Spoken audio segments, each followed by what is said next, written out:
My dear brother and sister, praise the lord. आज मैं आपके साथ डिस्कस करूंगी कि हमें चिंताओं से छुटकारा कैसे मिले। अब जब हम इस दुनिया में हैं, जब हम इस वर्ल्ड में हैं, तो ऐसा तो हो नहीं सकता कि हर किसी की लाइफ स्मूथ जा रही हो।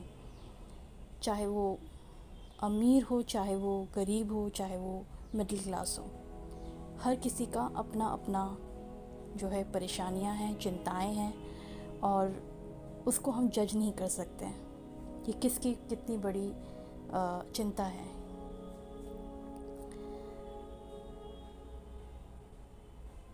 जिसके पास पैसा है उसको भी चिंता है, जिसके पास नहीं है उसको भी चिंता है।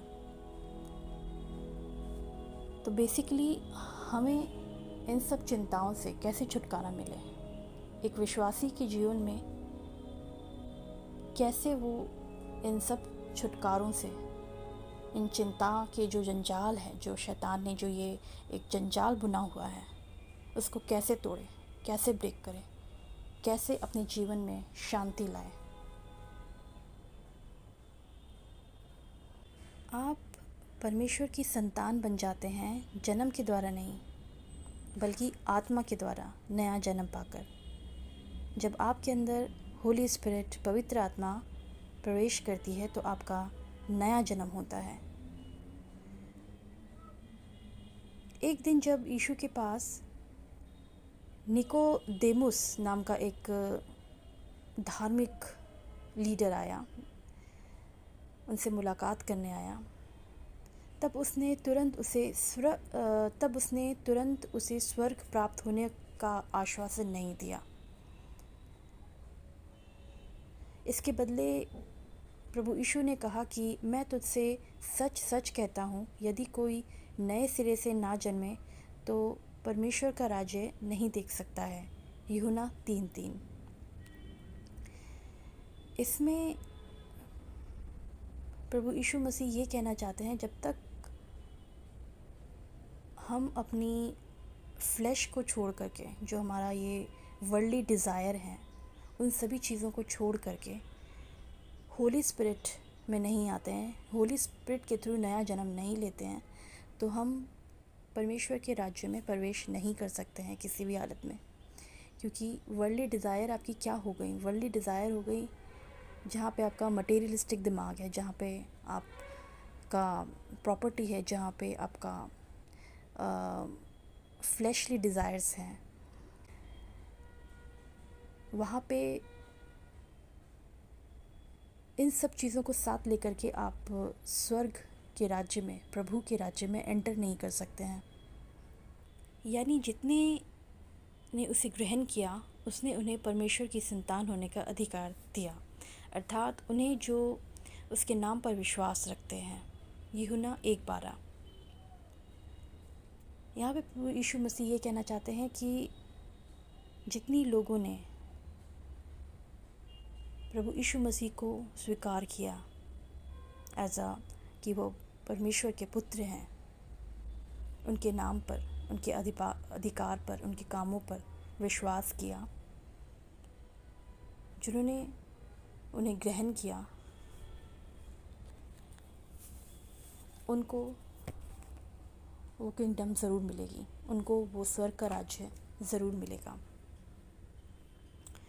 आप याद रखिए कि आप स्वर्गीय पिता की दृष्टि में बहुत ही अनमोल हैं, क्योंकि लिखा है, आकाश के पक्षियों को देखो, वे ना बोते हैं, ना काटते हैं, और ना खतों में बटोरते हैं, तो भी तुम्हारा स्वर्गीय पिता उनको खिलाता है। क्या तुम उनसे अधिक मूल्य नहीं रखते? क्योंकि अन्य जाति इन सब वस्तुओं की खोज में रहते हैं, और तुम्हारा स्वर्गीय पिता जानता है कि तुम्हें ये सब वस्तुएं चाहिए। दूसरा एक और वचन जिसको हमें बताता है कि चिंता करने से कोई लाभ नहीं, जो लिखा है, तुम में कौन है जो चिंता करके अपनी अवस्था में एक घड़ी भी बढ़ा सकता है? आप जितनी भी चिंता कर लें, आपकी जो भी सिचुएशन है, वो ना बढ़ सकती है ना कम कर सकती है। आप चिंता कर करके उसे और फोर्स करेंगे, और आप अपनी ही सेहत और अपना ही मेंटल पीस खो देंगे। चिंता करना एक विश्वासी का स्वभाव नहीं। जो विश्वासी होता है, जो विश्वासी है, जो बिलीवर है, जो प्रभु यीशु में है, वो चिंता नहीं करता। वो चिंता इसलिए नहीं करता क्योंकि उसे अपने प्रभु यीशु पे भरोसा है, उसे अपने स्वर्गीय पिता पे भरोसा है, क्योंकि पिता ने कहा है कि अपनी चिंता मुझ पर डालो क्योंकि मुझे तुम्हारा ख्याल है।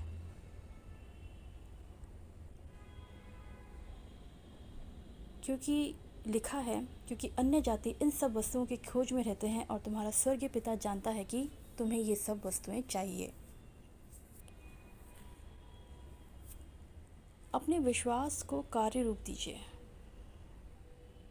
इसलिए जब परमेश्वर मैदान की घासों को, जो आज हैं और कल झोंकी जाएंगी, ऐसा वस्त्र पहनाता है, तो हे अल्प विश्वासियों, तुमको वह क्यों कर ना पहनाएगा। एक समय में एक दिन जीवित रहने का प्रयास कीजिए। ये भी लिखा है स्क्रिप्चर में कि कल के लिए चिंता ना करो, क्योंकि कल का दिन अपनी चिंता आप कर लेगा। आज के लिए आज ही का दुख बहुत है। आप पास्ट में ना जिएं, आप फ्यूचर में ना जिएं, आप अभी प्रेजेंट का टाइम जिएं, क्योंकि पास्ट जो आपने कर चुके हैं, जो गलतियां हो चुकी हैं, जो सब कुछ हो चुका है, उसे याद करने से कोई फ़ायदा नहीं। जो आने वाला टाइम है वो आप जानते नहीं, लेकिन जो आपके पास अभी है वो अभी का वक्त है। जो भी आपने करना है वो अभी का वक्त है। इसलिए आपको अभी का ध्यान करना है, ना कि फ्यूचर का और ना कि पास्ट का। प्रभु यीशु को सब बातों में प्रथम रखिए।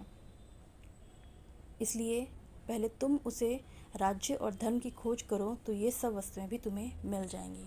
जब तुम प्रभु यीशु मसीह को अपने हर एक काम में प्रायोरिटी रखते हो, अपने हर एक काम में आगे रखते हो, अपना कोई भी काम शुरू करने से पहले पिता से सलाह लेते हो, पिता से मार्गदर्शन लेते हो, तो ऐसा हो ही नहीं सकता कि उसमें आपको विफलता मिले, उसमें आपको सक्सेस ना मिले।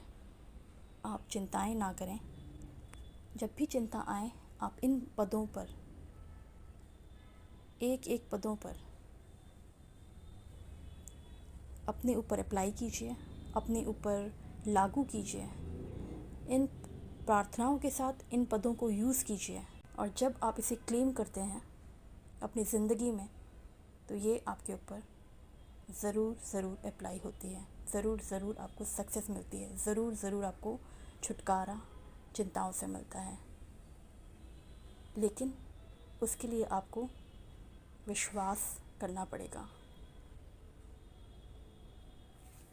आई होप कि आपको आज का मेरा ये मैसेज, आज का आपको मेरा ये प्रभु का वचन अच्छा लगा हो, और मैं मिलती हूँ आपको मेरे नेक्स्ट वीडियो में। Praise the Lord.